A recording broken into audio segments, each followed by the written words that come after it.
Il est interdit, une autre idée dans le même paragraphe. Nyuma gato y'umwaduko w'abazungu mu Rwanda hatangirwa amashuri ataramenyerewe mbere. Menshi muri ayo yatangirwagamo ubumenyi rusange, ariko hakaba n'ayibanda ku bumenyi bwihariye. Mu mwaka w'1963 hatangijwe icyitwaga Kaminuza nkuru y'u Rwanda i Butare. Ku ruhande rumwe ariko hari abasanga iyi kaminuza itarafashije bihagije mu iterambere ry'abaturage bari batundwa hanini n'ubuhinzi n'ubworozi.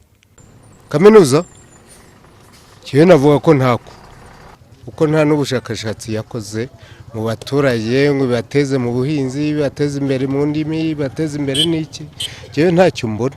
Jean Chrysostome Nzabonimana warangije muri Kaminuza y'u Rwanda mu mwaka w'1985 asanga ubushakashatsi bukorwa muri za kaminuza buba bukwiye gushingira ku bibazo abaturage bafite, ibintu yemeza ko bitabagaho kenshi mu myaka yo hambere. Ubumenyi bw'icyo gihe icyagaragara nuko bwateguraga abantu bagamije kuhita babona n'akazi. Ubushakashatsi bwarakorwaga yego, ariko ahanini ntabwo bwaheraga ku bibazo abaturage ubwabo bafite. Byabaga ari ubushakashatsi cyane cyane bushingiye ku kungura ubumenyi, kongera ubumenyi, ku buryo n'inyandiko nyinshi z'ubushakashatsi zakorwaga mu by'ukuri wazisanga mu nzu y'ibitabo.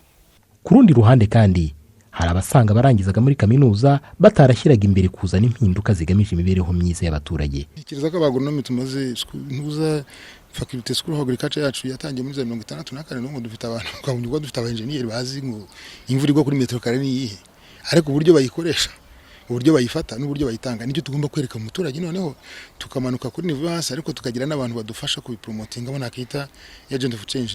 Iyo by'igihugu kuntu giteye n'imiturire yacyo, hari ikindi kintu twakongeraho. Ni gute twakora solution ibere 80% y'abanyarwanda bafite munsi ya hegitari. Nicyo kibazo dufite nk'abantu bitwa ko twize cyangwa n'abandi bose.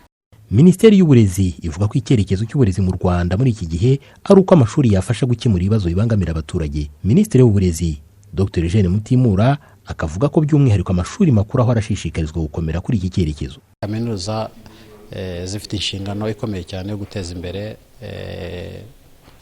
imibereho myiza y'abaturage mu buryo butandukanye.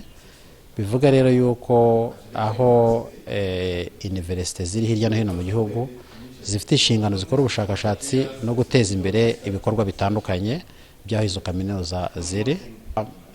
Universite y'u Rwanda aho ikorera Musanze, Busogo, bagira imishinga itandukanye burya ifasha guteza imbere ubuhinzi.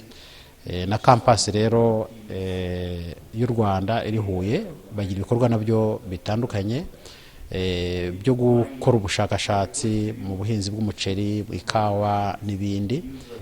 Na Nyagatare nuko nabo bakora ubushakashatsi n'ibikorwa bitandukanye byo guteza imbere no kongera umukamo. Uburezi kuri bose bufite ireme kandi bwita ku bikenewe n'abaturage mu buzima bwa buri munsi bigaragara nk'inkingi ikomeye yafasha u Rwanda kugera ku cyerekezo cy'iterambere rufite. Jean Thomas Imana ishimwe, i Kigali.